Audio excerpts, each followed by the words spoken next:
حبا للہ، اشد حبا للہ۔ اشد کا لفظ آپ جانتے ہیں شدید ترین، جو واقعی صاحب ایمان ہے وہ شدید ترین محبت کرتے ہیں اللہ کے ساتھ۔ اور رسول نے اپنے بارے میں فرما دیا بہت خوبصورتی سے، لا یؤمن احدکم حتی اکون احب الیہ من والدہ وولدہ والناس اجمعین۔ تم میں سے کوئی شخص مومن نہیں ہو سکتا جب تک کہ میں اسے اس کے باپ سے، اس کے بیٹے سے اور تمام انسانوں سے زیادہ محبوب نہ ہو جاؤں۔ تو یہ محبت روح ہے، نظر تو نہیں آتی، نظر آئے گی اطاعت کہ آپ نے اللہ کا حکم مانا، رسول کا حکم مانا، لیکن یہ اطاعت عبادت تب بنے گی جبکہ اللہ کی محبت کے جذبے سے سرشار ہو کر اللہ کی اطاعت کی جائے۔ چنانچہ قرآن میں اس کی بڑی عمدہ مثال ہے، جب حضرت موسیٰ علیہ السلام پہلی مرتبہ فرعون کے دربار میں پیش ہوئے تو فرعون نے مذاق اڑایا کہ یہ آیا ہے یہ موسیٰ اور یہ ہارون اس کا بھائی، اور یہ ہم پر حکم چلانا چاہتے ہیں۔ وَقَوْمُهُمَا لَنَا عَابِدُونَ، حالانکہ ان کی قوم تو ہماری عابد قوم ہے، غلام قوم ہے۔ اب یہاں عبادت کے کیا معنی ہے؟ بنی اسرائیل پوجتے نہیں تھے، وہ بادشاہ کی پرستش نہیں کرتے تھے، لیکن بادشاہ کی اطاعت کرنے پر مجبور تھے، اطاعت کرتے تھے۔ اس کو اس نے کہا وَقَوْمُهُمَا لَنَا عَابِدُونَ، ان کی قوم جو ہے وہ تو ہماری عابد ہے، عبادت گزار ہے، ہماری غلام ہے، ہماری اطاعت شعار ہے، ان کو کیا حق پہنچتا ہے ہماری بلی ہمیں کو میاؤں۔ اچھا کوئی شخص کہہ دے کہ یہ تو فرعون کا لفظ ہے، آپ اسے دلیل کے طور پر لے آئے، اللہ کا لفظ تو نہیں ہے یہ، تو وہ بھی سن لیجئے۔ ایک دوسری ملاقات میں حضرت موسیٰ علیہ السلام نے جب دعوت پیش کی تو فرعون نے طنز کیا، الم نربک فینا ولیدا، اے فرعون، اے موسیٰ تم وہی نہیں ہو جسے ہم نے اپنے گھر میں پالا پوسا تھا۔ اللہ تعالیٰ کے حکم سے حضرت موسیٰ کو تو ایک صندوق میں بند کر کے دریائے نیل میں ڈال دیا تھا ان کی والدہ نے۔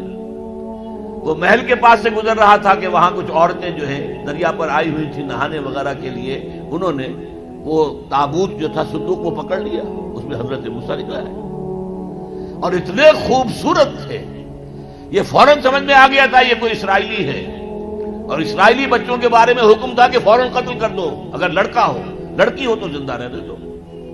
لیکن یہاں حضرت آسیہ تھی، فرعون کی ایک بیوی جو مسلمان تھی، بنی اسرائیل میں سے تھی، انہوں نے کہا فرعون سے لا تقتلوہ، مت قتل کرو، قرۃ عین لی ولک، دیکھو ہمارے ہاں اولاد نہیں ہے، یہ تو میرے اور تمہارے لیے آنکھوں کی ٹھنڈک بن جائے گا، دیکھو کتنا خوبصورت بچہ ہے، لہذا ان کو قتل نہیں کیا گیا۔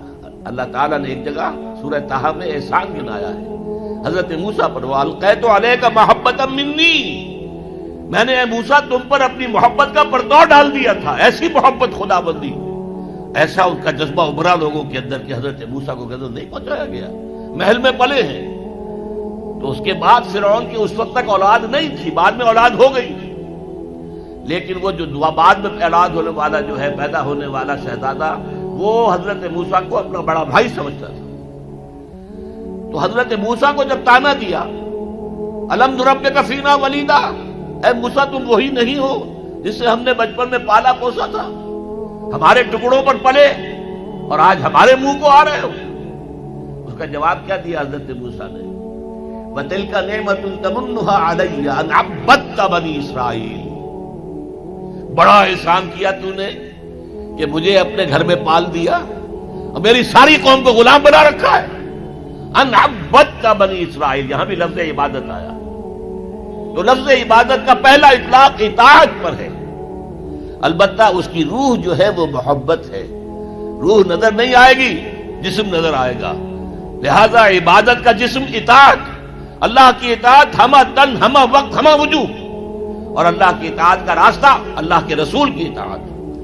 مصطفیٰ برساں خیش را کے دی ہمہ اوست، اگر بہو نہ رسیدی تمام بول حبیث، اپنے آپ کو مصطفیٰ صلی اللہ علیہ وسلم کے قدموں میں پہنچا دو، اگر وہاں تک نہیں جاؤ گے تو یہ سب بولہبی ہے، پھر باقی ساری باتیں جو ہے اس کا اسلام سے کوئی تعلق نہیں، اور حضور کی حدیث میں آپ کو سنا چکا۔ لا یؤمن احدکم حتی اکون احب الیہ من والدہ وولدہ والناس اجمعین، تم میں سے کوئی شخص مومن ہو ہی نہیں سکتا جب تک کہ میں اسے تمام انسانوں سے، یہاں تک کہ اپنے باپ سے، اپنے بیٹے سے بھی زیادہ محبوب نہ ہو جاؤں۔ اب ایک نقطہ اور سمجھیے کہ میں نے بھی مانا نماز بھی عبادت ہے، روزہ بھی عبادت ہے، یہ عبادات ہے، تو کیا تعلق ہے ان عبادات کا اس عبادت کے ساتھ جس کی تم بات کر رہے ہو؟ دیکھیے، یہ کوئی تمبو کہیں لگا ہوا ہوتا ہے، شامیانہ ہے، تو چار اس کی طرف جو ہے وہ کھڑے ہوتے ہیں بانس، ان کے اوپر وہ شامیانہ تنا ہوا ہے۔ چار عبادتیں اللہ نے دی ہیں انسانوں کو، مسلمانوں کو، اہل ایمان کو، تاکہ بڑی عبادت کر سکیں۔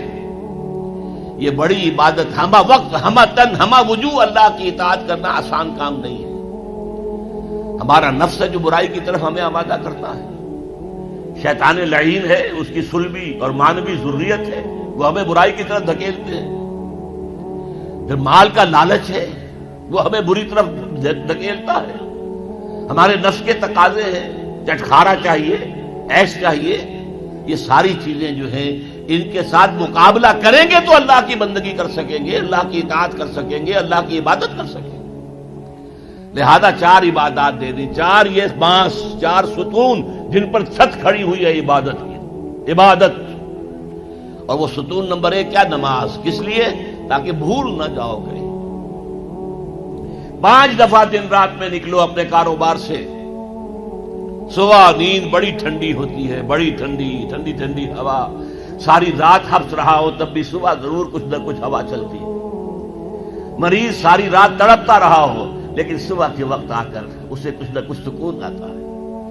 تو فجر کی نماز کی اذان ہو گئی ہے، سن لی ہے، لیکن لیٹنے کو جی چاہ رہا ہے۔ اس کے خلاف جد و جہد کریں گے، اپنے نفس کے خلاف، تبھی تو اٹھیں گے نا۔ آؤ اٹھو، جاؤ مسجد میں، اللہ سے اپنا عہد جو ہے جو تم نے کیا ہوا ہے، بندگی کا عہد، جاؤ تازہ کرو اسے۔ 4 رکعتوں میں 4 دفعہ کہو ایاک نعبد و ایاک نستعین، اے اللہ ہم تیری ہی بندگی کرتے ہیں، تجھ ہی سے مدد مانگتے ہیں۔ پھر تم دھندا کرو گے، کاروبار کرو گے، دفتروں میں جاؤ گے، پھر ظہر کے وقت پھر آ جاؤ مسجد میں، پھر عہد تازہ کرو۔